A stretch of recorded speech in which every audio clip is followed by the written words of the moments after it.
Welcome. My name is Marianne Sladich-Lance, and I have the privilege of being among you tonight, and most specifically with our esteemed panelists. You may have heard the ancient curse that goes, may you live in interesting times. So it seems to me that as we think about our times and the life that we are all living, that we are particularly in very interesting times. And so as we gather tonight for a specific conversation with our spiritual traditions and leaders in our community who represent a wide variety of spiritual traditions among us, what our intention is to gain some insight and wisdom. And so, as you obviously know, this is part of the conference Turning the Tides, and it has become an annual event here at St. Patrick Hospital where we gather together with deep passion and deep concern for the state of our earth. Wasn't today just a glorious day? If you were out and about, the people that I ran into, people were happy, smiling, joyous at the beauty of the creation that's around us. And we just happen to have the particular gift of living in Missoula, Montana, where it just seems that the skies are bluer, and the snow on the mountains are whiter, and the air is cleaner than many places on this planet. And so for us to gather tonight, seeking wisdom and insight, and acknowledging our own individual and community response to how it is that we live on this planet with reverence, and live on this planet with an intention and a desire to know that it will continue in this glorious beauty for generations to come. So, our topic tonight, Crossing Divides, acknowledging that we share many common values with our brothers and sisters across the world, and share a common way of looking at human life. But we often disagree on how we approach our way of looking at life and the values that we profess. And so when we experience conflict, how is it that we come together from a place of respect and love for one another, so that rather than be in opposition, we come in communion?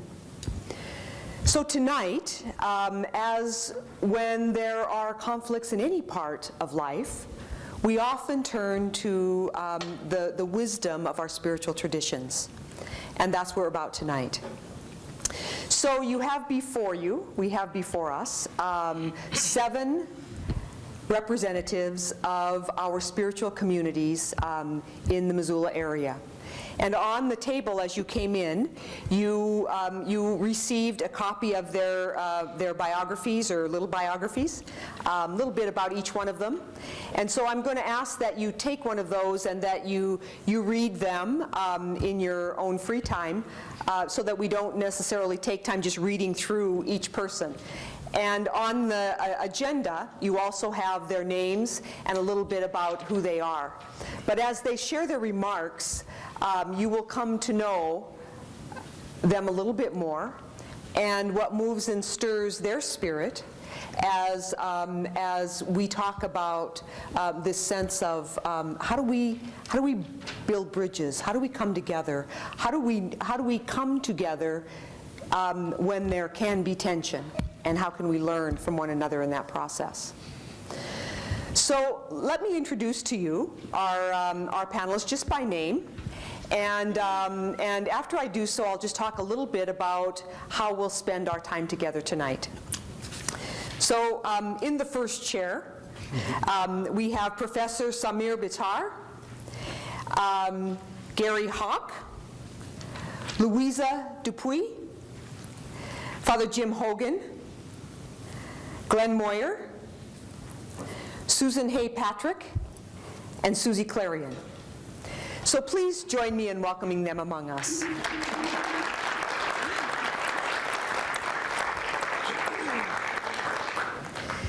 So here's how I would invite us to spend our evening together. Even though we're set up in a lined panel here, and you look as though you are faithful students, ready to sit at the feet of our teachers here and learn something, what I would ask you to do, if you could, is to just imagine that we are in our living room, and that we've shared a meal, assuming you all came having eaten an evening meal, and that we have retired together for some deep and personal conversation about what concerns us and what matters most. And so even though we're set up in this style, if we could just imagine ourselves sitting around together with a cup of coffee or tea and just sharing with one another. And while each one of these panelists will share their thoughts and reflections, I would invite you to think about your response or what particularly strikes you about what is being shared. And if you want to jot down a few notes or think about the key pieces to each one of our presenters' remarks, feel free to do that. We'll listen to each one of the 7, and then I'll address some questions back and forth to engage them in dialogue with one another, and would invite questions or comments from you as well as our time permits. And as the faithful timekeeper, I will make sure that by 9 o'clock you will be on your way home. Okay?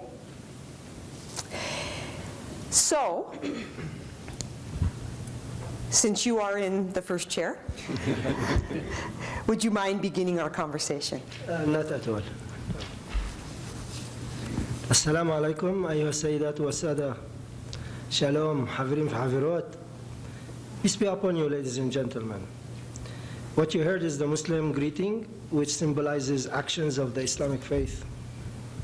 It is my privilege and honor to be with you here this evening. I would like to thank our dear sponsors who made this conference possible and facilitated bringing us together. Welcome to our living room. Welcome, welcome all, and thank you for joining us and showing your support. My name is Samir Ibrahim Bitar. I am Palestinian by birth and experience, American by naturalization and experience. But most of all, and closest to my heart, I am Montanan by experience and residence. I was born and raised in the Muslim tradition to Palestinian parents on Mount of Olives. I received my basic education at St. George's, a school run by the Anglican Church. I received all my higher education here in Montana. I'm a Montana product and proud of it. In Jerusalem, my classmates were Muslims, Armenians, Assyrians, and Christians affiliated with various Eastern Christian groups. Thus, I grew up in a multi-religious, multicultural, and multi-ethnic society. My wife of 30 years is native Montanan, born in Fort Benton, who was raised in a Catholic tradition. We have 2 children who were born and raised in Montana in a multi-religious, multicultural, multilingual, and multi-ethnic home. As Americans, our diversity is one of our greatest strengths. And my experience here brings all of the above and more. As a Muslim, I strongly believe and advocate that we, the living, hold the earth in trust for future generations. And as a literate, cultured, and educated member of society, I know that environmental law often reflects an implicit social commitment to respect the needs of the earth and future generations. Man, as the agent of Allah, Allah is the Arabic word for God, on earth shall carry out his will, do everything Allah loves, and stay away from everything Allah does not love. That being said, our faith should serve as an inspiration to us today and for the future. Thus, our obligation to the future is set in place by Allah's trusteeship of His creation to humanity, man, us, we, the people who inhabit this earth. I also strongly believe that it is a moral obligation of all educated society members to be active in contributing to the education process in order to preserve a healthy, pluralistic, multicultural, democratic society for today and the future. Our obligations towards the future must find a firm basis in social ethics. Those obligations have to do in the first place with our conception of the just society. As Americans, we need to exercise the freedom to build the just and peaceful society. Justice is the great work of human beings on this earth. In Islam, humans are expected to protect Allah's creation. That being said, allow me to tell you that every single human being has a great obligation to shape the future of a new generation that would enjoy life to the maximum possible. Please, get informed, exercise your critical thinking, find the courage to dream, think outside the box, and imagine global peace and harmony. Know that you can make a difference. Get involved. Democracy is an activity. If we do not participate, it doesn't work. The opportunity to provide a service for the community is far more than civic duty. It is a process of self-exploration, growth, sharing, and learning. A social behavior that creates a cohesive, positive force that can truly transform a society. And that's what we need globally. Through service for humanity, we can, as literate members of a democratic society, collectively contribute to nurturing a community of lifelong learners and literates, individuals possessing the abilities inherent in healthy critical thinking and an environment that fosters inquiry and dissent, thus ensuring our continued progress and democracy. Sincere interfaith dialogue, and dialogue should be really the word of the evening, because it is via dialogue that we can get to the results we want. Sincere interfaith dialogue will enable all sides to achieve a better understanding of each other's perspectives, which also leads to strengthening the responses from all faiths to our environment and the future. Multicultural education is the process by which we can conceptualize and affirm an understanding of our diversity as peoples that inhabit this earth. Multicultural education for freedom is an overall approach for the freedom of the whole. You can do and achieve anything you want. However, you cannot do it alone. You need the help of others, for which we all need to field the request. Dialogue. The following are general guidelines I like to adhere to when I enter into dialogue. Please refrain from using any inflammatory words or actions. We would like to participate in a totally positive and constructive dialogue. We need to develop and foster understanding and tolerance across the lines of diversity.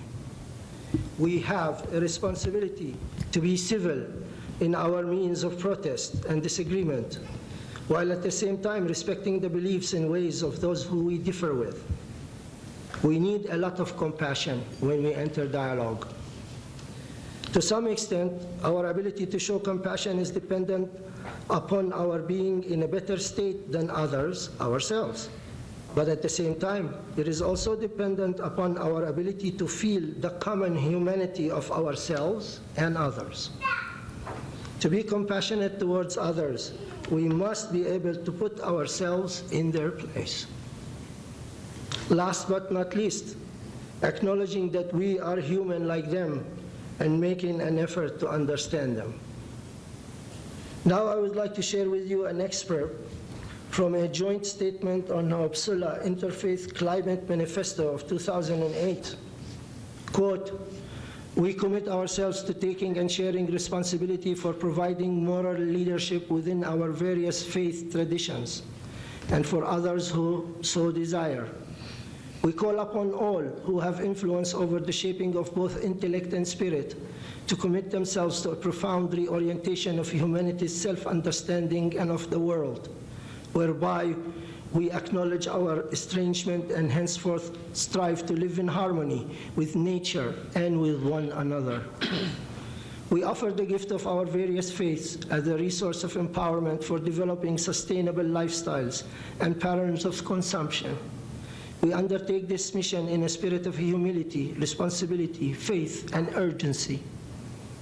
As people of different faith, we make these commitments to inform and inspire people in our religious and cultural contexts to take the responsibility for and to implement effective measures, to challenge political and business leaders where they live and work to develop comprehensive strategies and action, to focus on the struggle against global warming and our innermost religious convictions about the meaning of life. This commitment is a deeply spiritual question concerning justice, peaceful hopes for a future in love, and solidarity with all human beings and the whole of creation." End of quote. This is my own personal pledge, and with that I will close. As a man of faith and an educator, I seek to thwart a culture of fear for a culture of love and hope. I commit myself to nurturing a spirit of love and hope in relation to the greatest gift given to us all, the gift of life and health. In conclusion, I say now is the time to mobilize people and nations, and I vow not to surrender my truths and beliefs for fear and hatred. Thank you very much.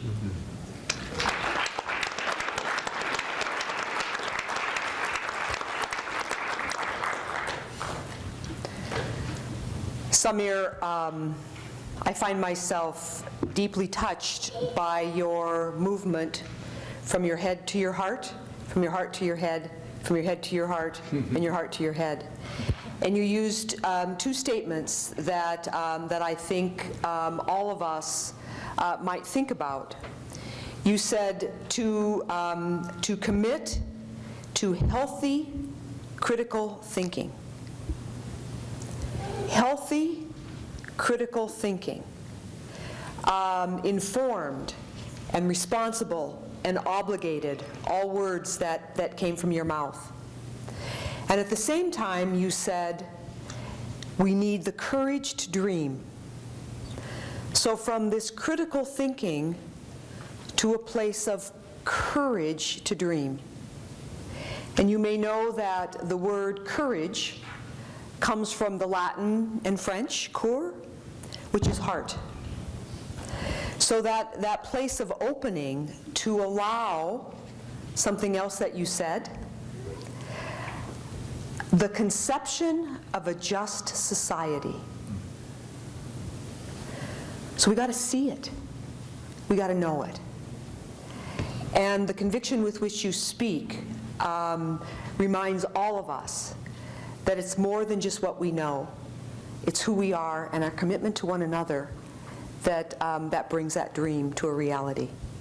So thank you very much for sharing your perspective. Thank you for giving me the opportunity. So I'm going to just shake things up a little bit and move to the end. Susie, would you mind?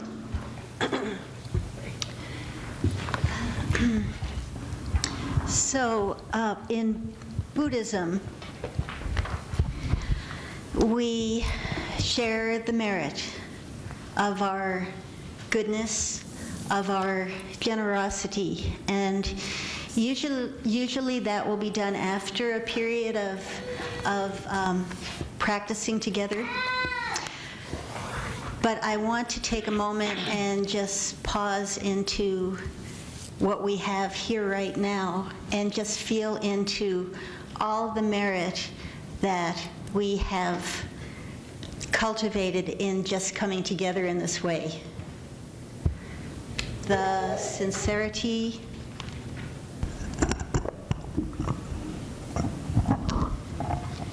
the caring.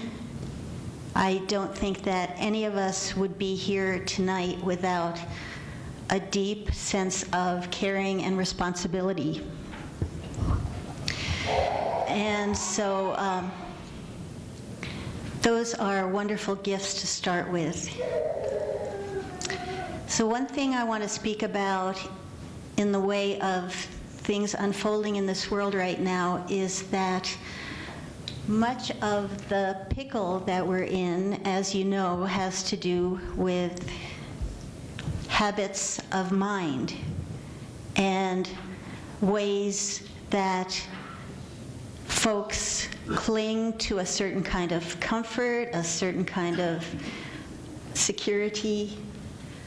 Our whole orientation towards economic growth has led to so much suffering in this world. And as you know, the Buddha, quite a simple man, really had a lot of words to say, but basically he or we speak of the four noble truths. And the first truth is that there is suffering. It's just inherent to the way of the world. Things change, there's impermanence, there is aging, there is illness, there is death, and suffering is something that we all share, and I know that we all are suffering around what's happening in the world.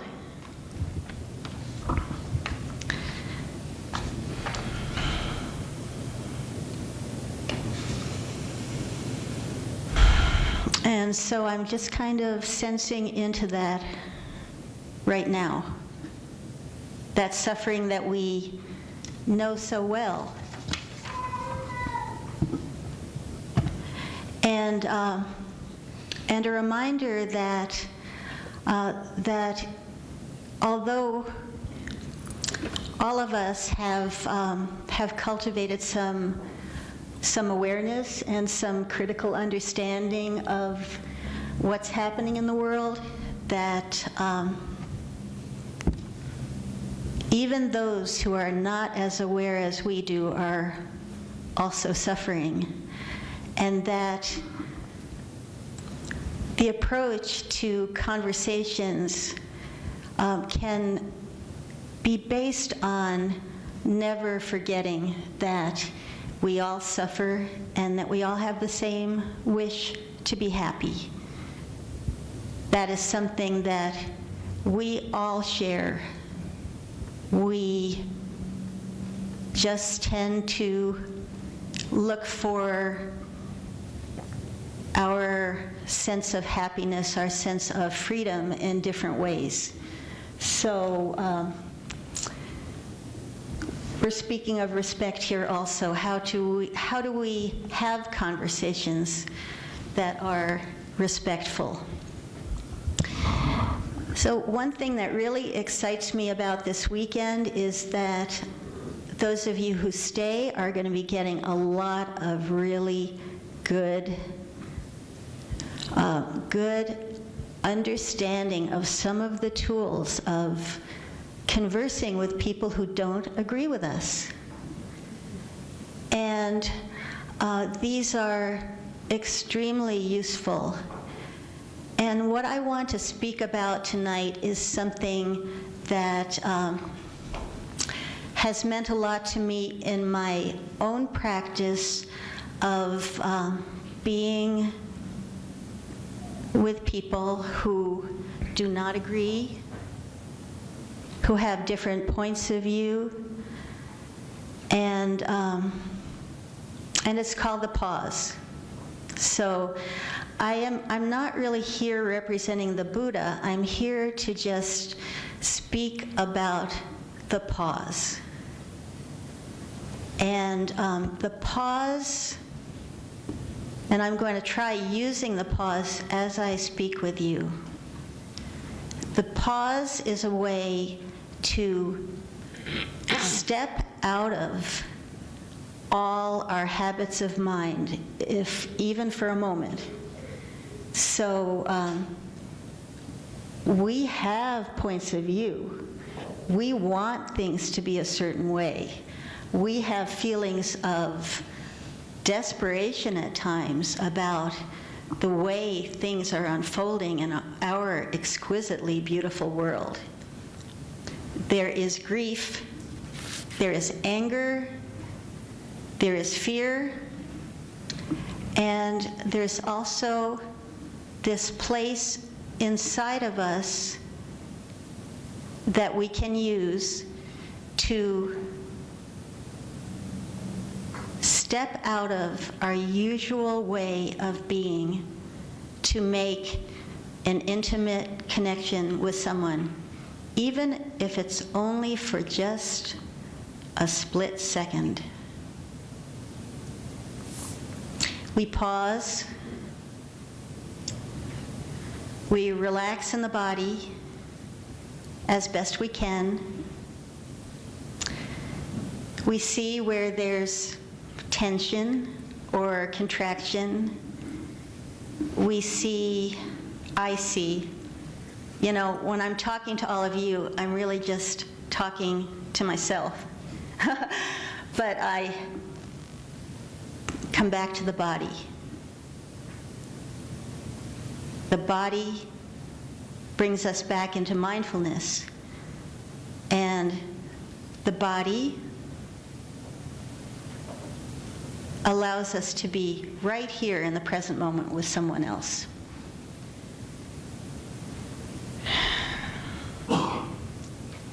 And that's where the change happens, is with that moment of contact.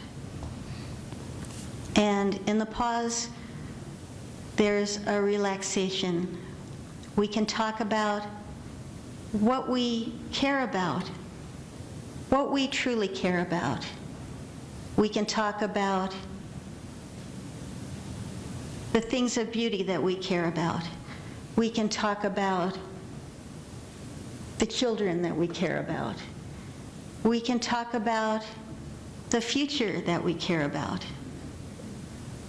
It is in this pause where the caring arises. So caring, compassion, this is our true nature. It's who we truly are. And from this space, action can come. We want to act. We want to take care of what we care about and what we love. And so I value the Buddhist teachings, and I value the pause, and I think even that there's something in all of our religious traditions that is a way to bring us back to that very deep caring. And that is what we all share. And, oh yes, I wanted to put a bowl on the table because, you know, that's what Buddhists do. And just share the merit of all our rich time together this evening for the benefit of all beings.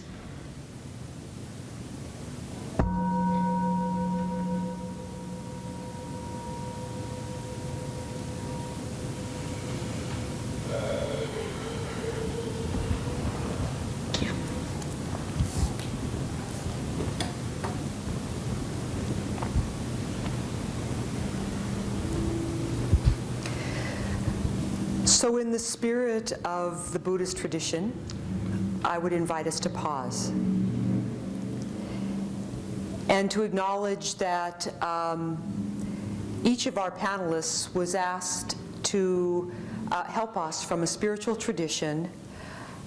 What do we do when we don't always agree? And so from that place of pause, I would invite you to consider what insight, what wisdom from what Susie just shared with us might give us just a simple answer to the question, what do we do when we disagree?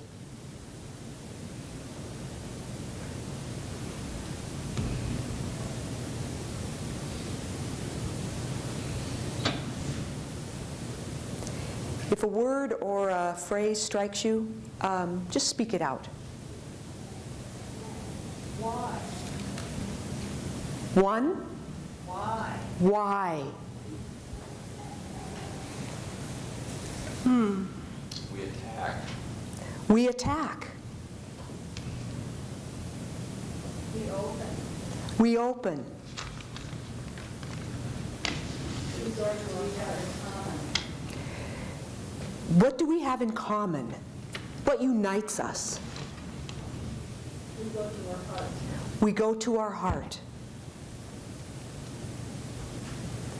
Susie, what strikes me as you share in your own very grounded way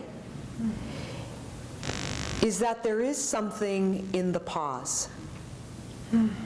There is something in going in that allows us then to come out with a sense of connectedness and unity.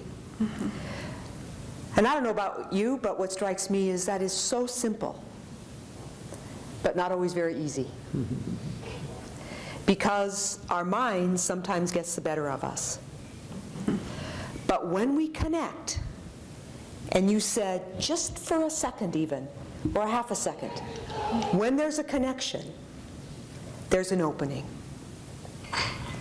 So from the Buddhist tradition, we're given the wisdom in the midst of what might appear to be division, to pause and to be reminded that there is something that connects us, that brings us here so that we come willing to unite with one another around what is the same among us. Thank you. Thank you. Gary?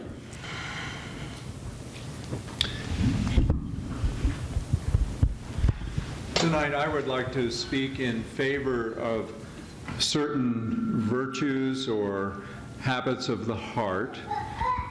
And as I do this, I want to be mindful of my debt to Krista Tippett and her Civil Conversations project. That project has influenced my own thinking in relation to this question. Also foundational for me as a person of faith is the bedrock conviction that every person is a child of God and the planet is part of the body of God. So among these lists of virtues or qualities of character are these.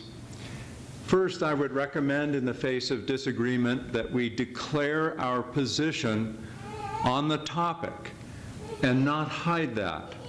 I think, for example, of Steve Running, who said recently that atmospheric carbon, through the burning of coal in Asia, comes back to us faster than the boats that delivered it. An astonishing thing to think about. 6 days.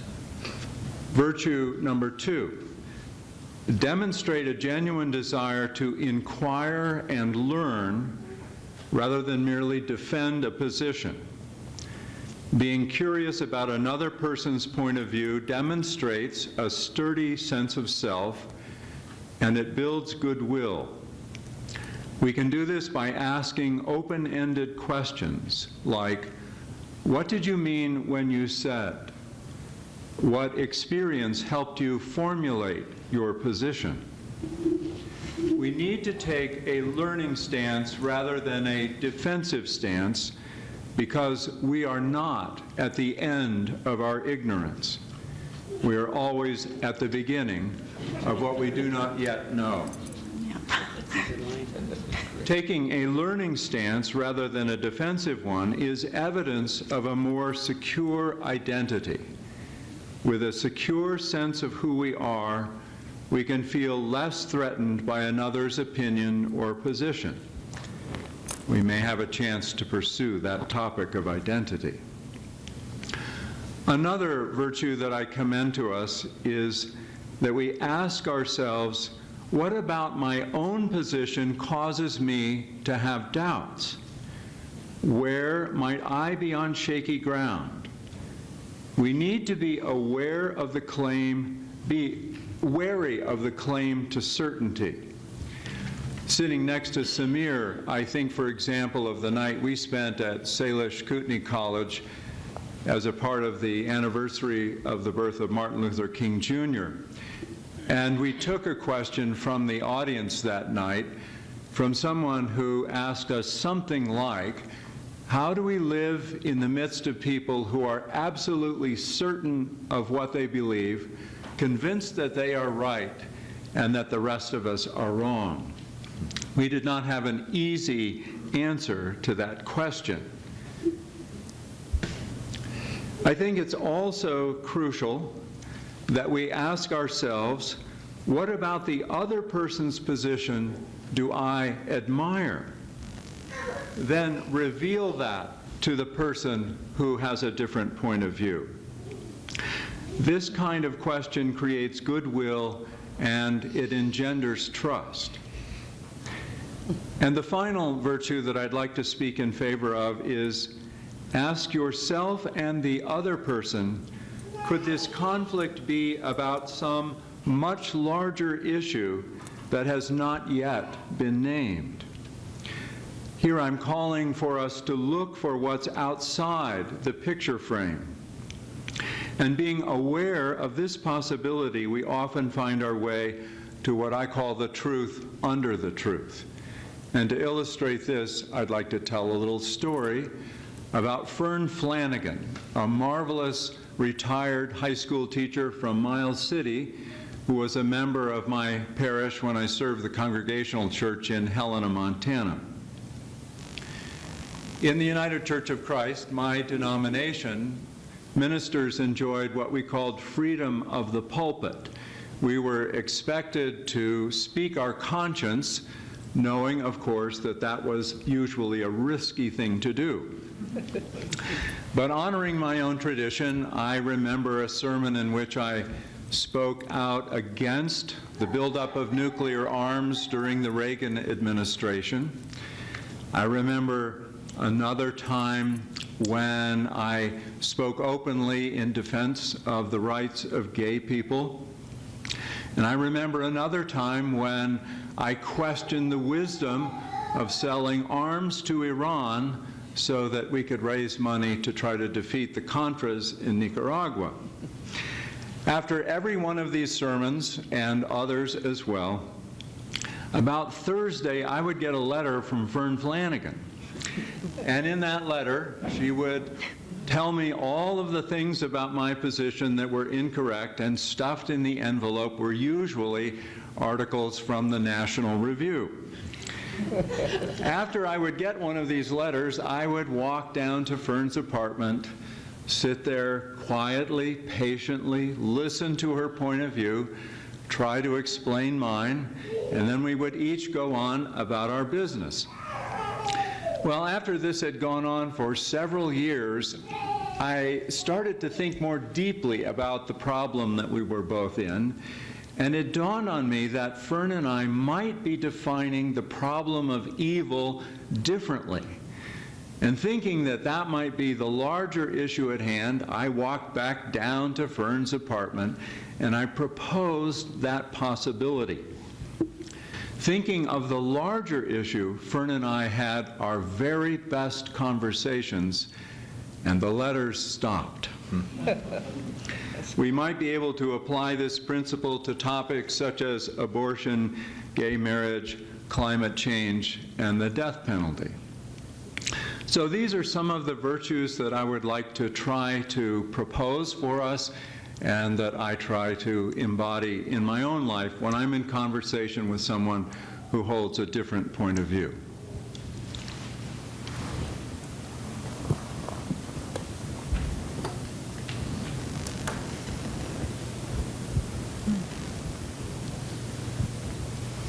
So Gary, I found myself after your first sentence saying, whoa, whoa, whoa. Let's pause and talk about that for a minute. And then your second sentence, let's pause and let's talk about that. You just packed a whole lot into what you just shared with us. Well, you told me I had just 5 minutes. 5 minutes, so let's get it in there. And I am imagining that that your minds might be doing the same thing that mine is. Personally thinking about the ferns in my own life, and I bet we all have one or two. And how we might approach those relationships from a place of learning rather than defensiveness, and a willingness to see that there might be some truth under the truth that allows us to come to a place of perhaps still disagreeing, but respectful dialogue. Some air that you called us to at the very beginning of our conversation tonight. So if you haven't done so already, I would just invite you to think of someone in your own life that presents a challenge to you in terms of how you approach either the social concerns that you so eloquently named or other conflict. And how might we go from this evening with a desire and a willingness to learn rather than to be defensive? So once again, as Susie caused us to think, a moment of pause.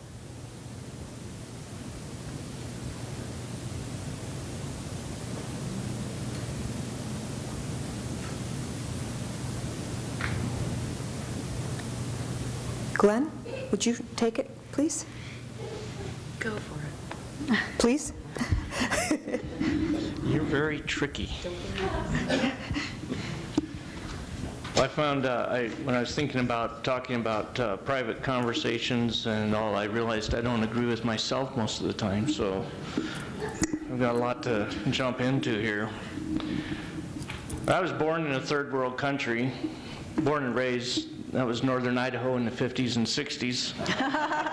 And I was raised in a environmentalist loggers home, which was another oxymoron. And my dad we were hardcore loggers. My dad could outcuss anybody and tough logger, but he would do anything to preserve life, whether it was a little seedling or the smallest forest rodent or what, and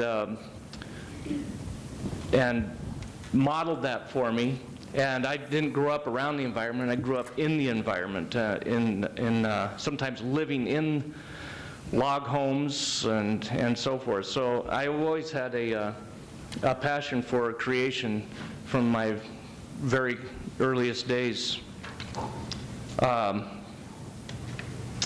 My spiritual background kind of got ignited back in the 70s, back in the born-again era, and I was one of those born-again folks, and you don't know how all that stuff happens, but I was born again into a fundamentalist faith back in the mid-70s, and that's basically all I knew, too. We didn't, we were so far away from any church, there wasn't any place to go where I grew up in my third world country, so there wasn't any place. They hadn't sent missionaries in there yet. Actually, we had a Presbyterian pilot that would fly in about once every 3 months to fly into our native or our foreign land and teach us about the Presbyterians. But so I during my time in the military, got indoctrinated into a fundamentalist background, and kind of the theology for us was that we were right and everybody else was wrong. Didn't really say that, but we just knew that because God was on our side and the Bible told us so. We had a pretty low view of creation, pretty low view of science, pretty low view of just about anything that didn't agree with us. Interesting enough, though, even after all these years, some of the most loving people I know are fundamentalist Christians, and to this day. And so that's my background. I felt a call into the ministry, and of course, with my fundamentalist background, I had to go to the specific schools. I had some I wanted to go to, but I was advised not to do that because I'd lose my faith. And so I went to other schools, and I got an undergrad in religion and a master's from seminary, and then proceeded to be a pastor for 25 years.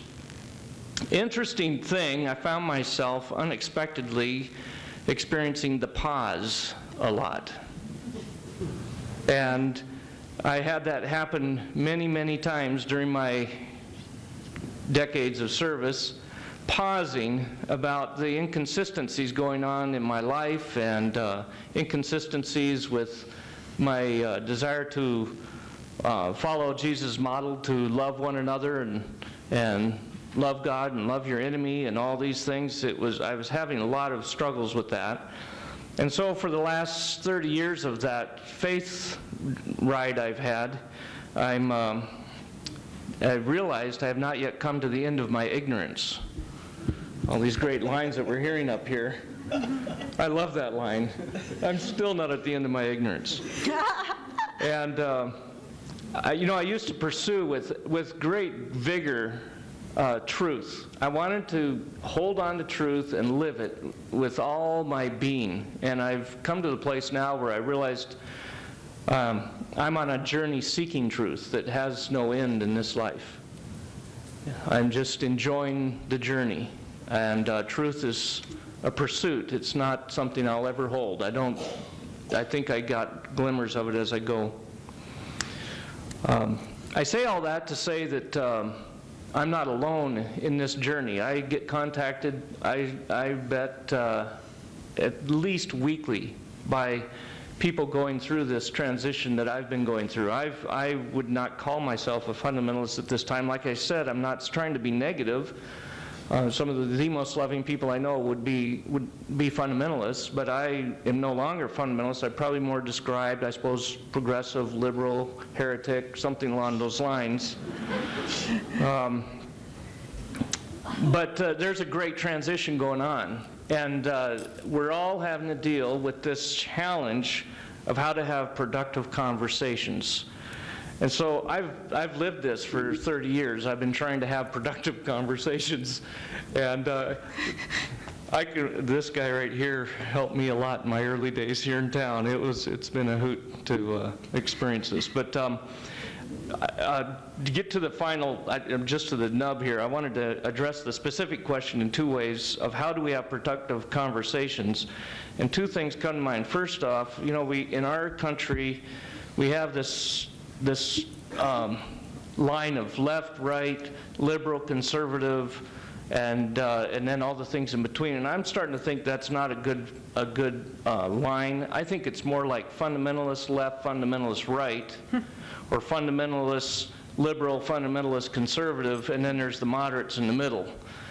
To me, fundamentalism can be had from atheism to Muslims to Buddhists to Christians to scientists. I think fundamentalism can have any label, and I've experienced it in all kinds of ways. And I think that we're stuck on two sides, two fundamentalist sides opposing one another. And I think that's the challenge here: is how do we dialogue? And so when I thought of that, I have two germane points. First, there's a private conversation that we had that we have to have, and that's our self-talk.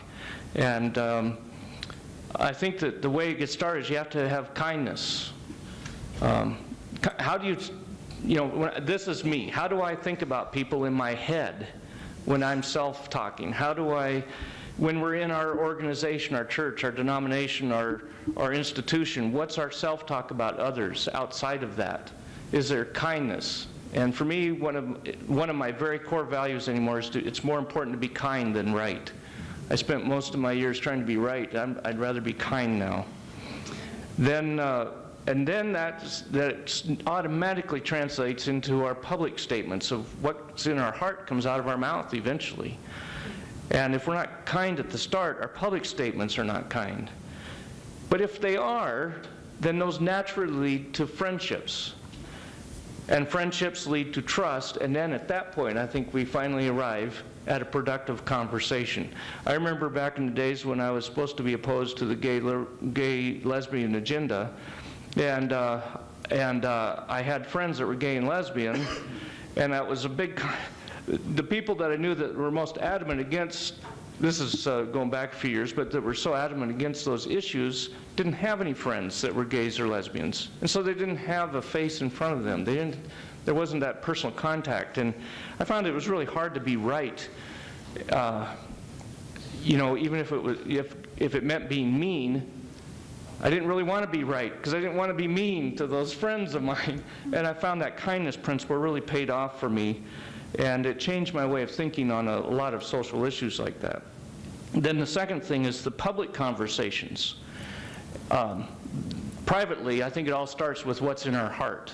But privately, I was thinking about our city, of what's brought things together from a spiritual context. And interesting enough, Marianne, one of the very few things I've seen that's brought us all together over the years, and I think Jim will agree with me on this, was the St. Patrick's Luncheon. It's one of the few times we could get pastors from the different organizations all together. I guess free food is one way to start dialogue. But when I looked over my 25 years here in Missoula, without a doubt, I think the grandest moment in the history of our city was the Fair Housing Ordinance that was brought before the City Council, 3-4 years ago, and created a massive stir in our community because it included language of sexual orientation in it. And I don't know, did anybody get involved in those hearings here in Missoula? There was hundreds of people downtown Missoula all gathering to appear before the City Council at the public hearing to voice their concern about this issue. The irony, I had so much fun with that because I was one of everybody, and that's part of why I told my story. I've been in the camp of everybody, and I don't know how it's ended up happening. I was having fun with my fundamentalist friends and my gay lesbian friends, and it was just a hoot for me. But the big excitement was we all got into one room and sat together. It's the only time I've ever seen it happen in our city. We all sat together. The transgendered sat next to the fundamentalist pastor, and they were polite to one another. And it was, I think, the greatest moment in our city. And our mayor, Engen, ran that magnificently. He said, everyone will get 2 minutes, I believe it was. You can share your thoughts. Everybody had to be respectful. He wouldn't tolerate any kind of unkindness in the room, but everybody had the freedom to say what they really believed. And that meeting, if you recall, went on until after 2 in the morning. And so what I gleaned from that is that crisis creates public conversation that's healthy. And climate change is going to do that for us. And so I think we have another opportunity with this climate change issue to bring everyone to the table to have a public conversation that's productive. So anyway, just a few thoughts I had on that topic.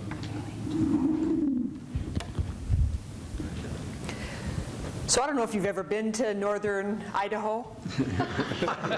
It's kind of a third world country, Glenn. Well, it's evolved. Yeah. Glenn, one of the things that you so delightfully remind me of is we got to lighten up. that this faith conversation, and I'm as guilty as anyone, spiritual tradition conversation can get us very serious.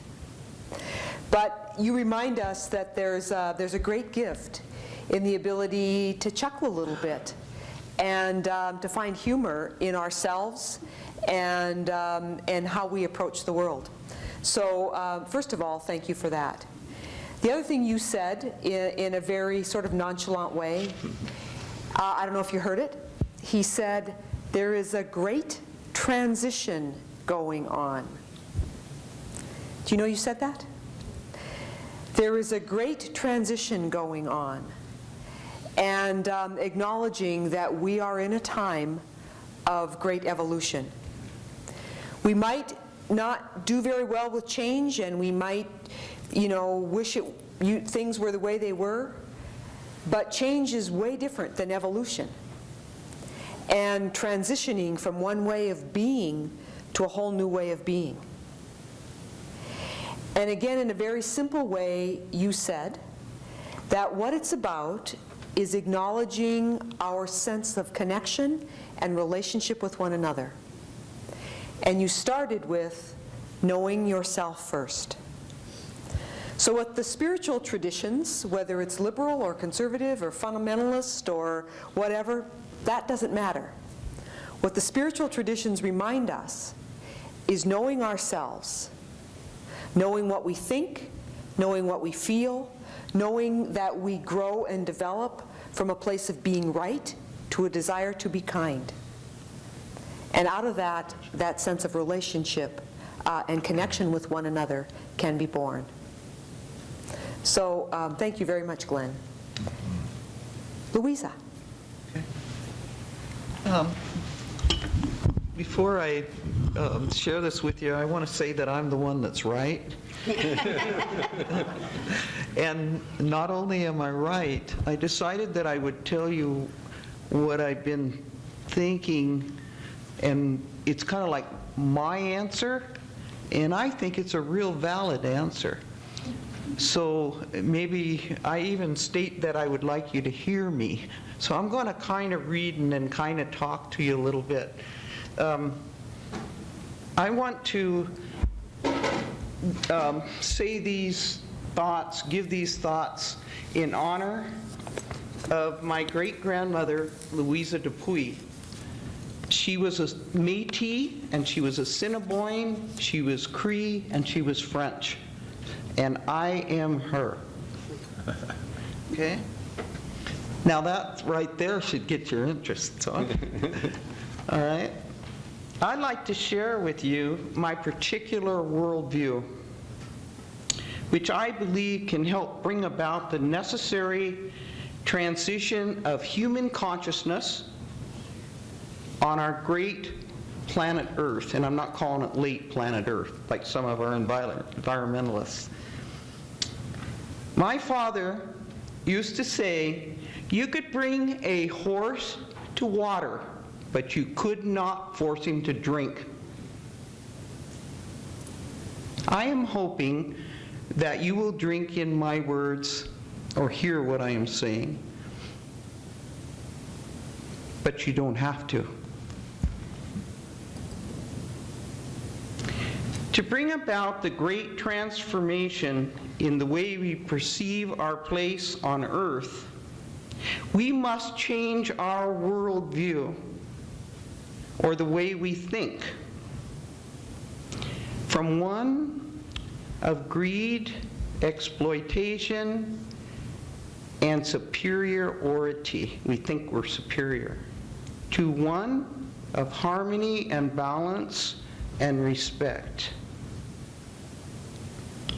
We need a new response before we destroy our place on Mother Earth. I have a motto which I use in my classes and as a guide to my spiritual life. All life is interconnected, all life is sacred, and all life is alive. Let me explain. All life is interconnected. or dependent upon every other form of life, all forms of life. And nothing can exist by itself.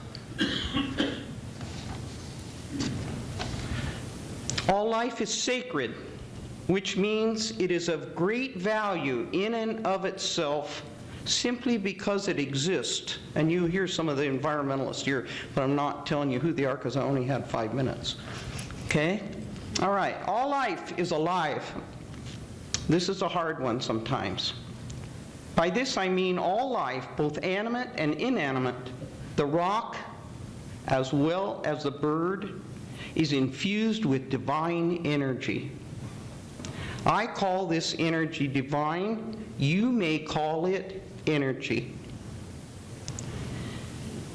In my search for an answer for the great turning of the tide, I have come to the conclusion that the human psyche is composed of two parts. The first is our mental, emotional, or social cultural self. And this is taught to by our parents, by history, by the government, by our religious faiths, and by our schools, and in particular by the mass media. I mean, we swallow this stuff hook, line, and sinker, right? Unless you do a good lot of thinking, and some of us do some pretty good thinking.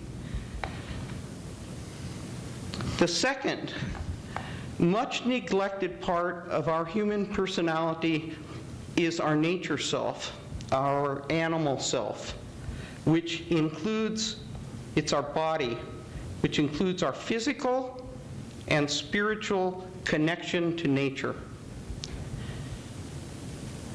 Mostly, we have lost contact with this vitally important part of human consciousness. Who are we in relationship to the rest of creation, to the rivers, to the mountains, to the sacred directions, to the birds, to the earth herself, who is a living, breathing being upon whom we depend for life? We can't exist without her.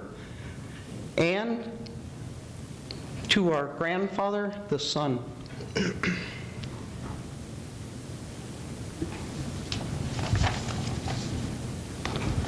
When we neglect our nature selves, we neglect half of our souls.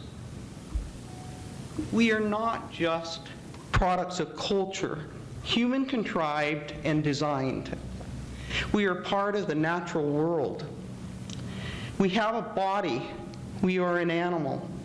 We are of the earth. We are the earth. And we are one of many species, and we are not superior to the others. Hard one. You know, I talk to my friends and I think of it, you know, we're in a Christian country, and I think of the Tower of Babel. We're still babbling. We think we are superior to every other creature on earth. We think we're superior to the ant, but like we think earlier, we cannot exist without all of these things working together and all the diversity. When we are cut off from nature, the other half of our psyche, we create illness, physical, mental, and emotional and spiritual illness. I'm going to repeat this. When we are cut off from nature, the other half of our psyche, we create illness. Physical, mental, and spiritual sickness. We are sick because we lost half of ourselves, so I don't need to go repeat that. We are so utterly connected to the rest of nature, such a part of her, that our illness is her illness. If we are of the earth and we can't exist without the rest of creation, why do we insist upon destroying ourselves?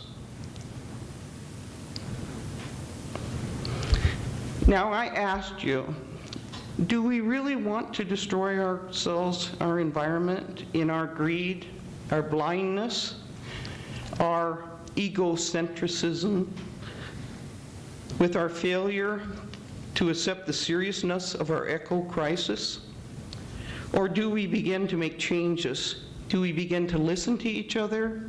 And above all, do we begin to listen to the mother who's crying out in distress, but who is so powerful and so beyond human control and our ability to, or any of our ability to control? We think we can, but we can't. That she will spit us out. We will become extinct.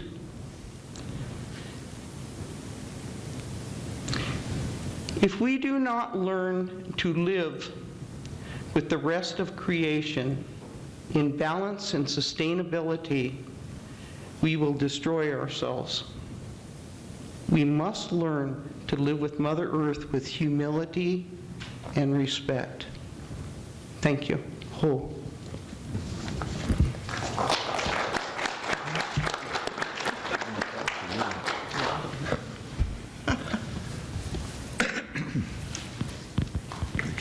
I think she's right too, don't you? Thank you very much for sharing from that perspective and really challenging and reminding ourselves to take a look at what we see. Do we see connectedness and all is one? Or do we see disconnection and division? Do we see ourselves as part of this earth? Or do we see ourselves as separate and superior? And how does our behavior reflect what it is that we see? So, again, thank you for reminding us of the earth upon which we live, from which the divine energy flows through us and connects us with one another. So, your question, do we want to destroy this earth? And to ask that question out, we would all say, well, of course we don't. So, a piece from the spirituality of the earth. See ourselves as one with all, not separate. Jim?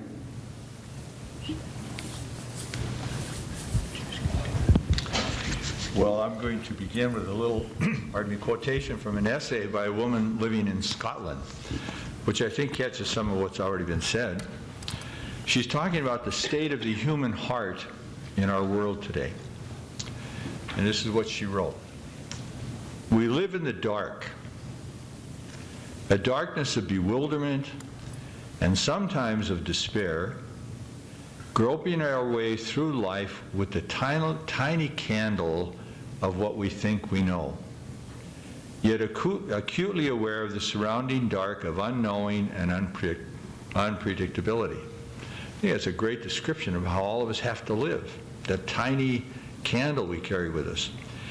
We may have an abundance of trash food for our bodies and for our minds and souls, but where is there any real and lasting nourishment? Hearts are frozen over with thick layers of fear, bewilderment, and loneliness that effectively isolate us. Now, if our observation is true, isolation is such a deadly thing, but that's, I think, what we're talking about a lot, is the tendency I know, to be isolated out of those that search for truth that Glenn so wonderfully spoke about. So tonight we have before us the question, how do we have productive conversations even when we disagree? You know, if you think about it for a minute, I bet all of us have some kind of opinion about whether a certain football player who was suspended from the Grizzly team should be back on that team next year. And I suspect if I said, let's have a public conversation about that, it could become kind of interesting. That's on the local scene. Another big one today is gun ownership and gun control. And I have some very strong convictions about that. And with Blog, I have had a question in my heart since the issue has become national again. Many people claiming to be Catholic, Christian, that is claiming to follow Jesus of Nazareth, adamantly refuse to connect their convictions about gun control with the epidemic of gun violence in our nation with the gospel. And yet they claim to be Catholic or Christian. Now, I was mulling that over in my heart a great deal, and in January, I took a trip. This is in public. I went to Cuba. And I was pondering that gun control issue a lot as I traveled. Most Cubans are poor. It's not a destitute poverty. But for example, if you go there, tourists have to use what's called tourist pesos. 20 of those cost about $25 equivalent. I took a man and his wife out for coffee after Sunday Mass. He told me he was a professor of English. He teaches 18, 19, 20-year-olds 6 days a week, 8 hours a day, and is paid 325 Cuban pesos. That's different than tourist pesos. His 365 Cuban pesos would buy about 20 tourist pesos. And when I would go to eat, I never spent that much, but say for a round number, I would buy dinner for 20 tourist pesos, which was his entire month's salary. So I was growing aware of those kind of things, and then on the streets of Havana, as well as several other cities, the same thing happened. It would be particularly elderly people who would come up to me, and I speak no Spanish, and I would use that as a little cop-out once in a while, non comprehendo, non comprehend. But they would be communicating to me, pointing to their stomach and to their mouth and sticking out their hand that they needed some pesos to buy food. And I helped some people, like that professor. Before I left him, he wanted to know if I would help him buy some milk for his little boy. By the way, on his 350 pesos a month, he supported himself, his wife, his child, and his mother. And that's what I would spend for dinner. So I didn't give money to all those people. And suddenly I'm thinking, it's not only the people with gun control that are struggling, I'm struggling. I know the teaching of Jesus, and I think this is the poor man and the rich man. That's a deep inner struggle. So I came home with that, and I'm still processing that. And among the process is trying to remind myself not to judge others. So hard. Not to be judging others. Gun control, you're against it, and right there I'm going to judge them. And I know that's not good. So now to address the question before us. This is what I try to do. I try to hold in my heart and in my prayer that quotation that I read at the beginning. How so many people, their hearts are frozen over with thick layers of fear, bewilderment, and loneliness. The power of love melts defenses. It dissolves barriers, and it brings light to darkness. The teaching of Jesus is basically so fundamentally simple, and we all complicate it. Love one another. That's it. Oh, love your enemy as yourself. Or do good to those who harm you. I teach that. I try to live it. But then we have topics like gun control or climate change, and people who are difficult to have conversations with. It's apparent to me the impacts of climate change on human health. I mean, in Cuba, they still drive 1940 and 50 vehicles. And the black exhaust just pours out of them, with the result the cities are polluted.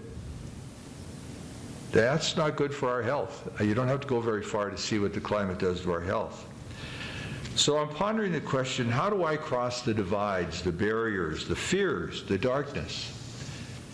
And there's one simple response: love. That's the teaching of Christ.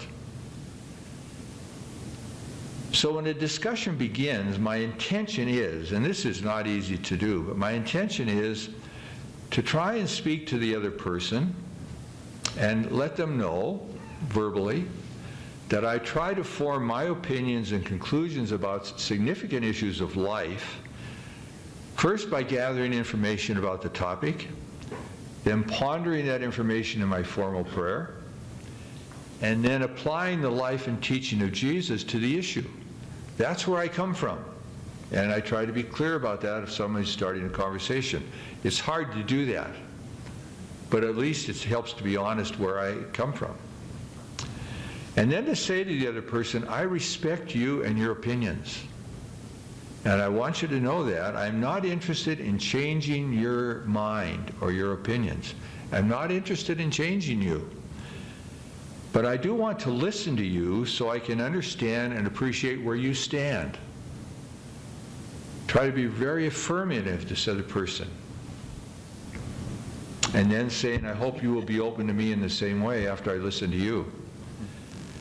So then saying, let's begin by you telling me clearly what your opinions are on this topic and your reasons. And then listening. But that's the easy part. Once the person begins to speak, my task is to listen and to love. Sure, questions are legitimate, but they have to be non-provocative and non-argumentative and not seeking to change.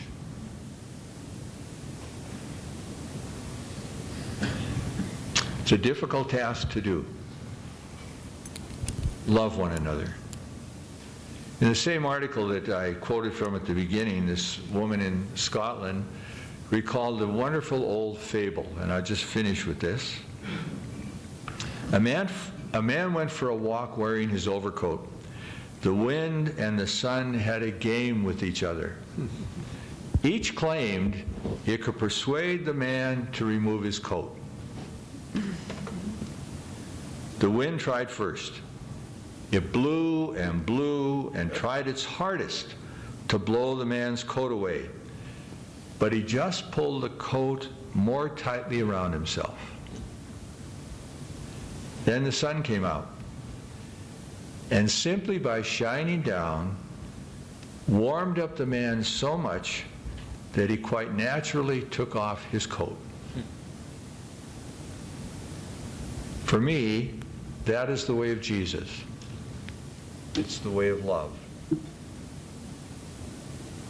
And I think I would ask you to ponder that as we have our further conversation.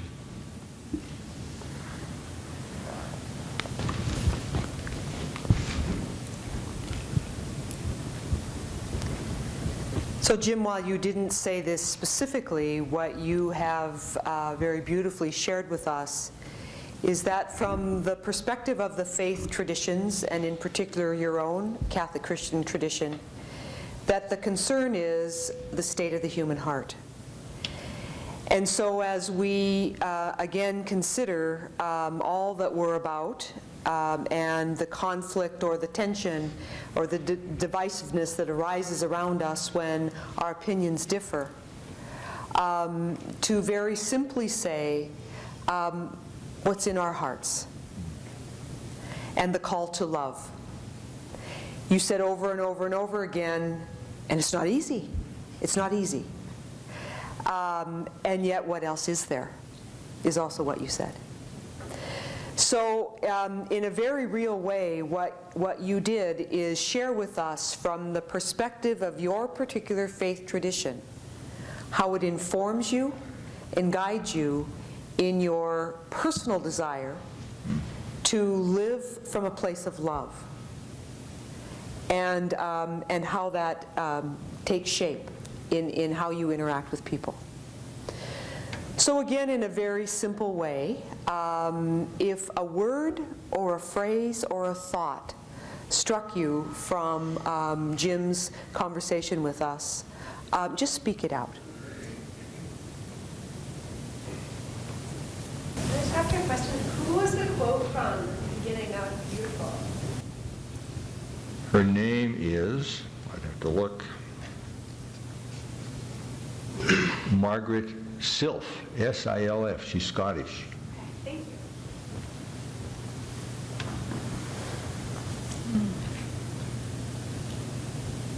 Gentleness. Gentleness. Heartfulness. Heartfulness. Nourishment. Nourishment. Acceptance. Acceptance. Loving. Loving. Persistence. Persistence.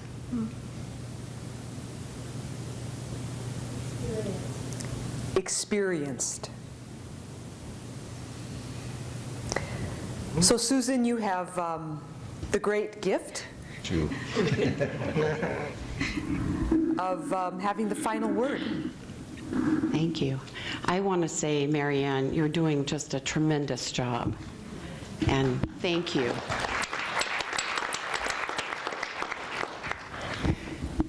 Actually, I think if any time calls for a priest, minister, and a rabbi joke, this is it, so I'm going to tell one. It's a story about a priest, a minister, and a rabbi who were all on a panel very much like this, and at the last minute, the moderator, realizing that it was wildly going over schedule, went to the speakers and said, you know, could you just please shorten your remarks?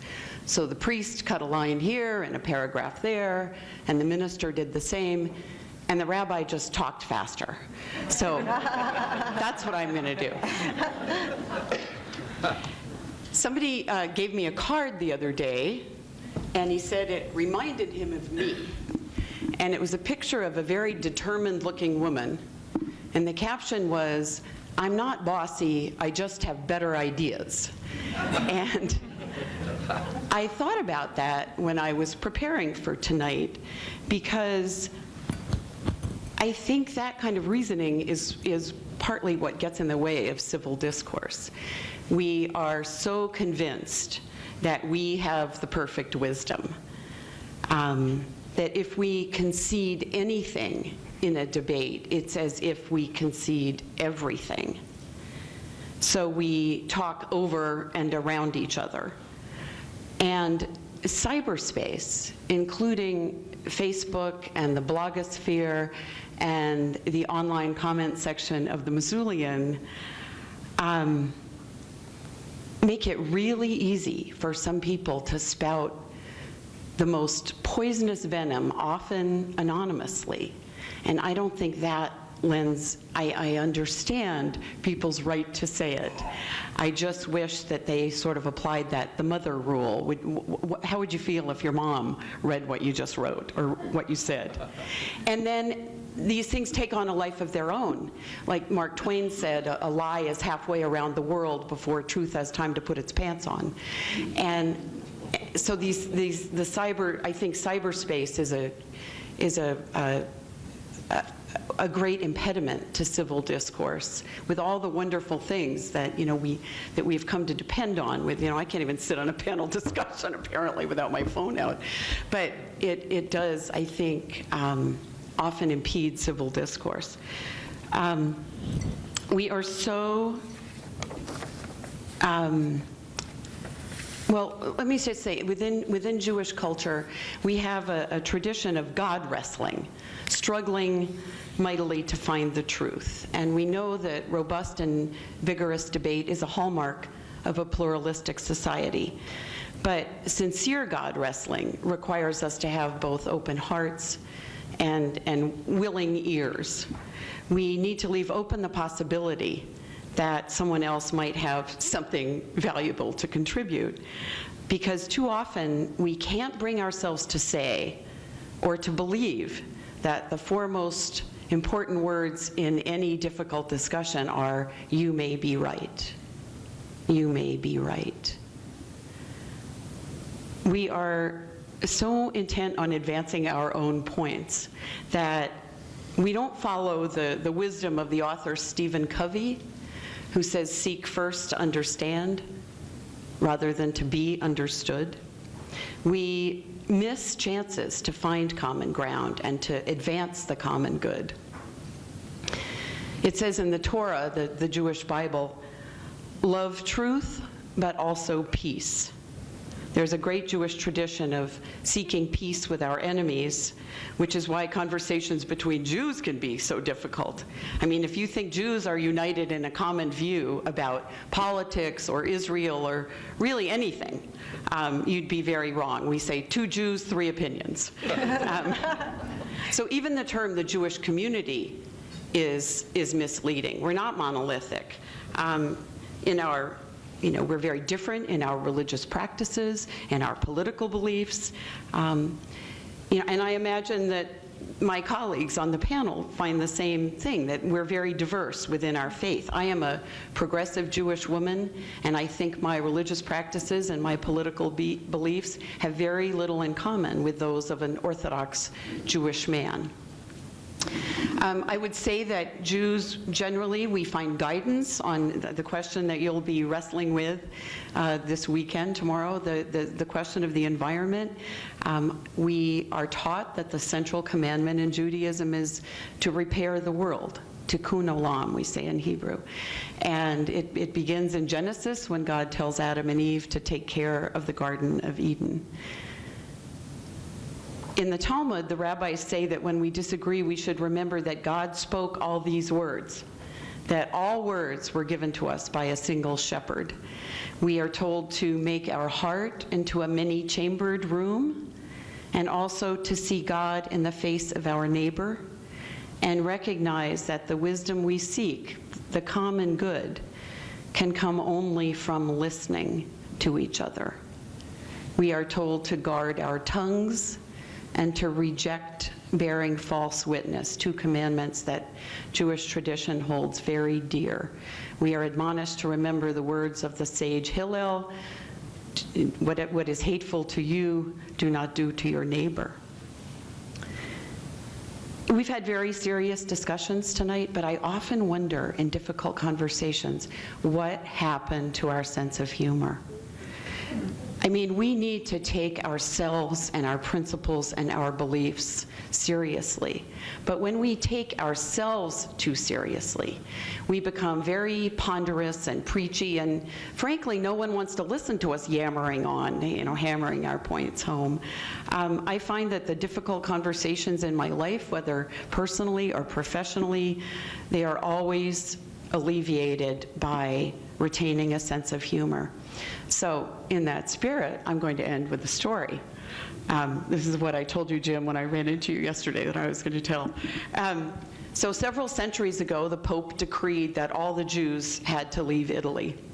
And naturally, there was a huge outcry, and so the Pope offered a deal. He said he would debate the rabbi, the chief rabbi, and whoever won got his way. If the Pope won, the Jews could stay in Italy, and if the rabbi won, if the Pope, the opposite, if the Pope won, the Jews had to leave, and if the rabbi won, the Jews could stay. But since the Pope didn't speak Yiddish, and the rabbi didn't speak Italian, they decided they would have a silent debate.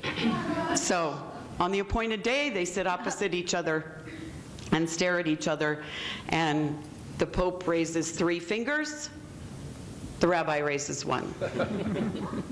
The Pope goes like this, the rabbi goes like this. The Pope brings out a loaf of bread and a chalice of wine, and the rabbi brings out an apple and takes a bite. And at this, the Pope throws up his hands, and he says, "This man has bested me, the Jews can stay, there is nothing that I can do, he has won, and the debate is over." So the cardinals immediately gather around the Pope, and they say, "Your Holiness, what happened? How did he beat you?" And the Pope said he had an answer for everything. I held up 3 fingers to symbolize the Trinity. He held up 1 finger to symbolize the one God common to both our religions.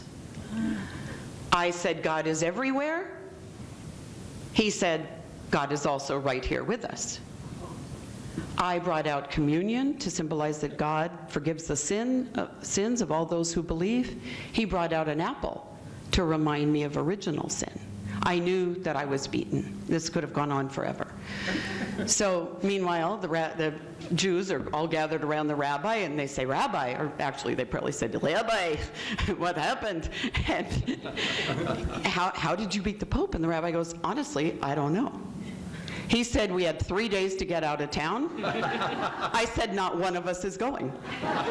He said, "I want you gone." I said, "We're staying right here." And they said, "Then, Rabbi, what happened?" And he said, I don't know. He brought out his lunch, so I brought out mine. A difficult conversation productively resolved. Thank you.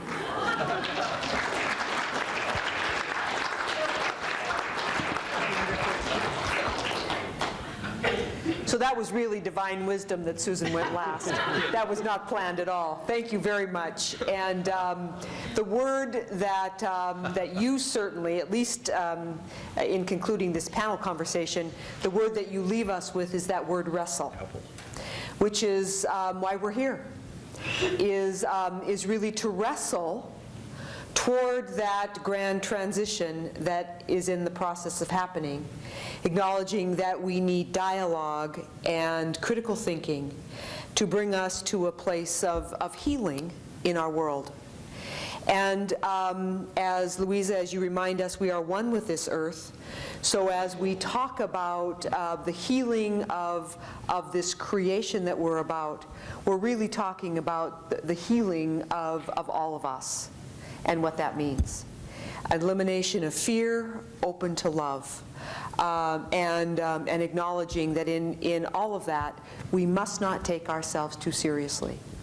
That when we laugh and share together, we are more united than in any other way possible. So we do have some time, and I have a few questions or a few things that I'm able to engage our panel with, but I'd much rather have an opportunity to allow you an opportunity to engage our panel in a question or a thought that you might like more information or more discussion about. So that being said, just so that we can all hear, would appreciate if you would make your way to that microphone. That one's a little far away, but it might work for some of you. And I can also share this one as we have a continued dialogue together. Anyone want to start?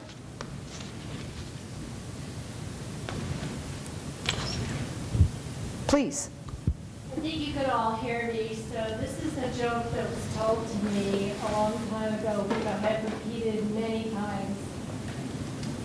And in a lot of faiths, people say that this is the only way to God.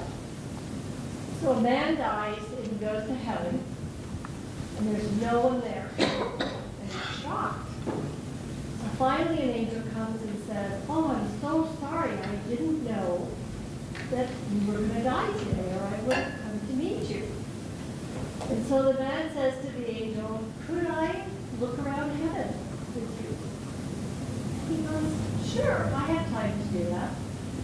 So they come to the first group of people, and the man asks the angel, "Who are these people?" And he said, "Oh, these are all the Presbyterians that live in heaven." Presbyterians. The Presbyterians that live in heaven. So they go to another group of people, and he asks the same question. The man asks the same question, "Who are these people?" And he said, "Oh, these are all the Baptists that are up here." So they have this conversation. They meet lots of groups of people, and finally the man realizes they're walking a long way, and there's no one in sight. But the angel seems to be going somewhere. So finally, way off in the distance, he sees another group of people. And so he says to the angel, "Who are all these people up here?" And he says, I'll use this as a Catholic hospital. "These are all the Catholics that are in heaven, and they think they are the only ones that are up here." And I think that's our biggest failing as human beings, is that we are so separate from each other that we don't even realize that heaven is for all of us, that we are all children of God, like Louisa said. Thanks, Paula. If anything, and this isn't anything that we don't already know, we know this, but when we gather in a conversation like this, what we realize is while there may be a different perspective from a particular faith dimension, we are more one than we are separate. that the basic conversation that we would have with each other, maybe using a little different words and a little different nuance, brings us to the very same place. And what each one of you said in your own way is to see unity, to come from a place of love, rather than seeing separateness and divisiveness and coming from a place of fear. So what the spiritual traditions, through the voices of each one of our panelists, have shared with us tonight is from a place of movement from fear to love, from separateness to unity, from disconnection to connection, from individuality to relationship and unity. And it's all about movement. Another thought, question, please. My background, just to kind of give a brief, I think this will play into the question, is very much on the science side. So when you talk about sort of that spectrum, I wouldn't say that I would be a scientist fundamentalist, because I definitely think spirituality is a huge important part of who we are.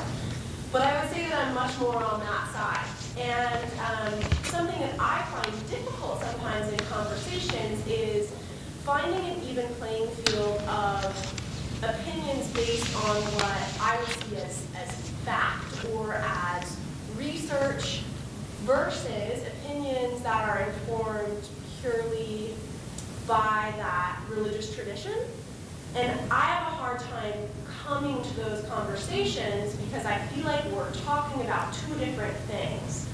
And so I would just love maybe some advice on how do you come to those conversations and make sure that you're putting enough value on someone's opinion that's based on a completely different set of rules, really.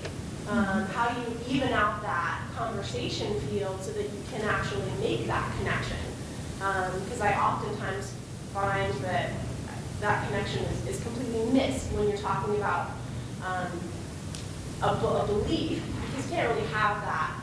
You can't argue beliefs, right? Like beliefs are beliefs. Like you can't argue them versus having something that is maybe more research-based.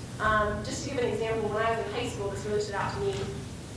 I went to a fairly conservative high school in Virginia, and my parents are both biologists, and we were having a discussion in AP Biology one day, and one of the students sort of was like laughing me off and saying like, I bet you believe in photosynthesis too. We had talked about evolution, we were talking about different biological processes, and I just didn't know how to respond to that, because in my mind, that's not a belief. And so I guess that's just sort of putting that out there. How do you tease that out? The belief versus fact. Well, if I could share, one of the most exciting panels I ever sat on was over at the university here, and it was I was asked to be the token person of faith on a panel talking about evolution with the biology department. And I didn't get a chance to say much because everyone in there was arguing like a bunch of Christians about evolution and all the different angles. I didn't even know there were so many angles. And I said, I said, you know, I couldn't tell if I was in a group of Christians or a group of biologists, because you guys sound like the Christians. Everyone's arguing about your own opinion. And it created a connection where we started dialoguing about that, and they found that, I mean, it was a fascinating panel. It was a hoot to do that, but it doesn't, I guess that's what I was saying, you know, people can get so engaged in their own belief systems, whether there's all kinds of different ways to do it, that they don't stop to listen to the other person. I do, and then just off topic, I brought this just because, I mean, this is very on topic. I just brought this as a show and tell. This is this month's Christianity Today, which I still subscribe to, which is the evangelical, this is the pilot ship magazine for evangelical Christianity. And there's an article in here, Bigger Than We Think. The doctrine of creation goes deeper than just explain how the world began. It's written by a astrophysicist. And he's talking about the integrating science. This is such a big move within evangelical circles. They're beginning to dialogue about this stuff now. In science, they're learning how to integrate science into their faith, which has been a really big deal. And I think, where to start from, I don't think that any of our traditions of faith are exempt from science anymore. I just don't think you can do it. And, like I said, my background in the early days was anti-science, and it was really it was very interesting.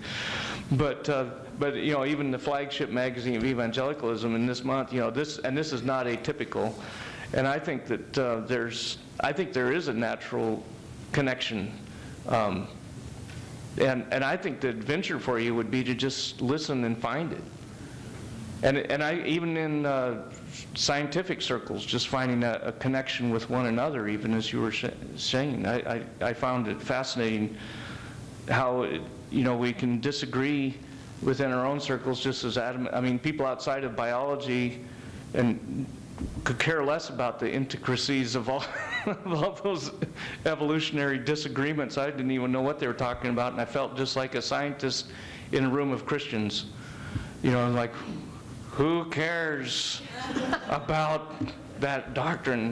We don't even know what you're talking about. So I get to the heart of the matter with anybody, and when you get to the heart, you found that pause, that connection.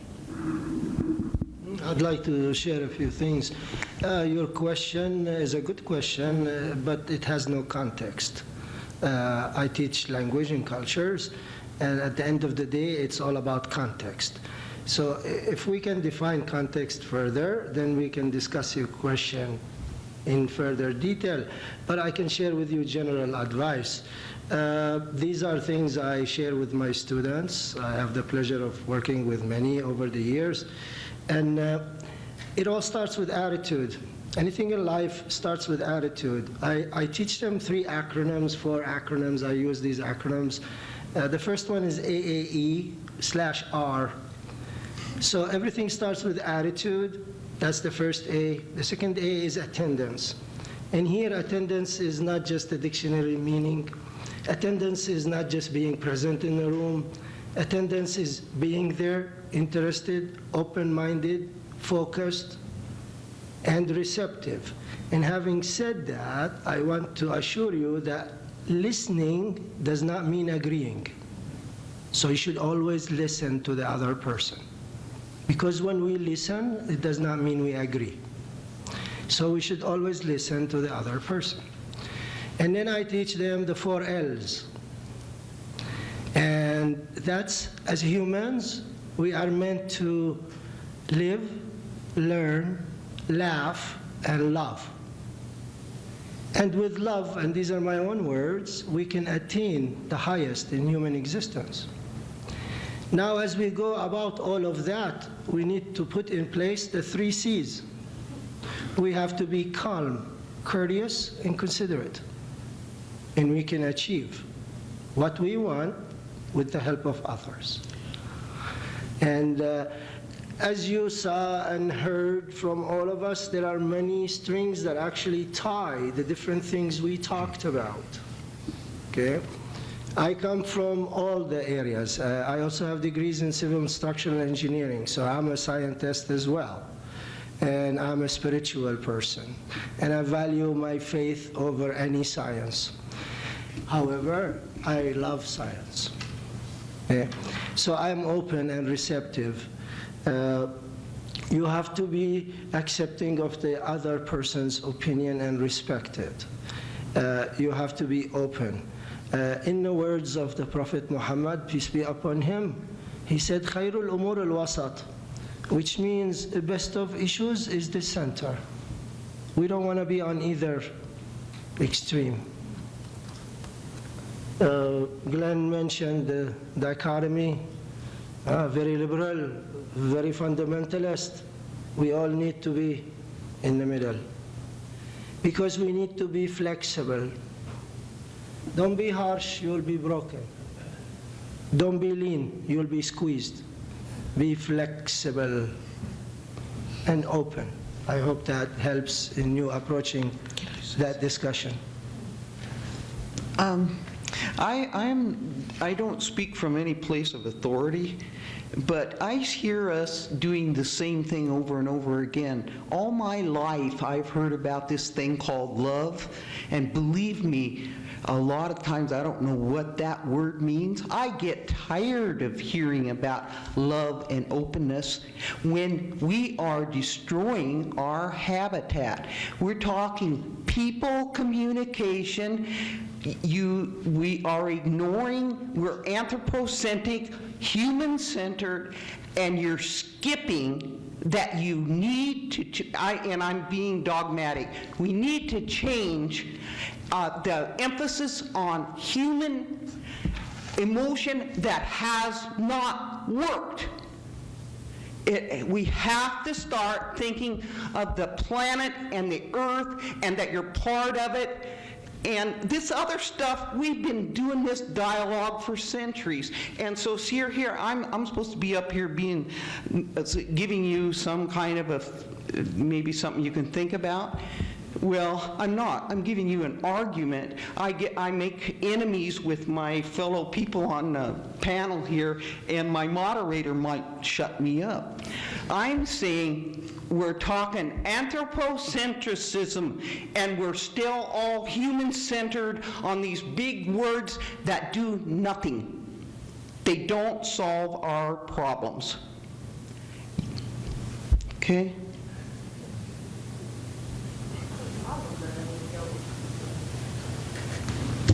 Please, Jim. I would just speak to the question you asked about being a scientist. I think you answered your own question. How do I go about it if I'm a scientist? If you and I are going to talk about something of controversy, just do what you did. I am a scientist. These are how I approach things. Now, what do you think? And then you listen. And if I'm at all with the program, or, pardon me, Helen, if I really try to love you, I'm going to finish and say, what do you think? And I'm going to listen to you. It's really simple. You did it well. But you need to listen to the earth as well. Sure. You're skipping that part. All you're doing, science is a good thing. Science is really good because science deals with facts, right? And but it doesn't know very much. It just knows a tiny bit. And so we go right back. I mean, it's great, when we have all this technology that cuts us off from each other. Really, we think we're communicating. We end up not communicating. We get lonelier and lonelier. We're not communicating. These are so we try to dialogue with each other, and like you say, we state it again. We state our position, but we've been stating those positions for centuries. Please. So can everybody hear me? No. No? Okay. Let me come to you with this, and then it'll be a lot easier. My name is Susan Swerk. I'm a psychologist, and so almost every day I'm dealing with human emotion. I particularly work with children. And one of the things that we always work on is that idea that they just want to be happy. That idea of let's be happy. And I try to teach them that there's nothing wrong with being fearful, sad, angry, that none of these are a problem.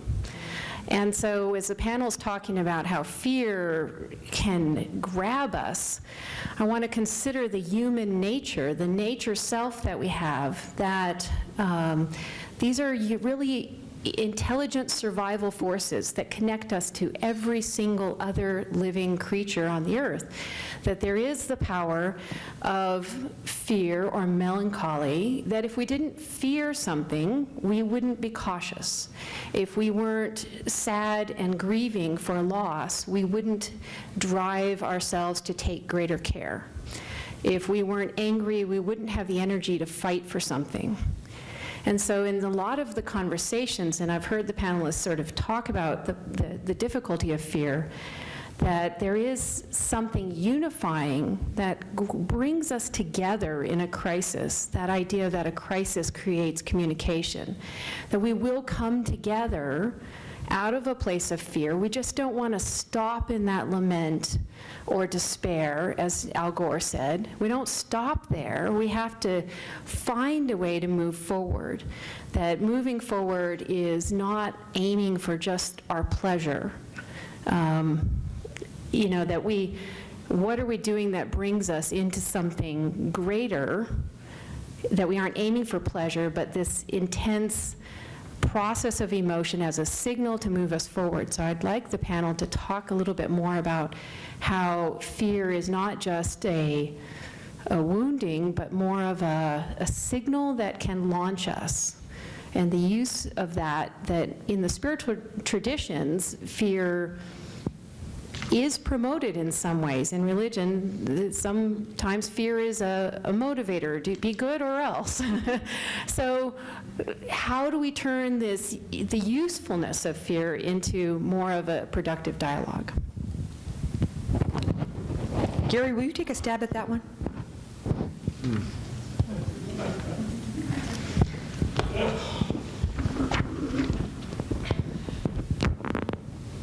Maybe I'll respond by taking it back to what I said just all too briefly about identity, and draw together the idea of identity and fear.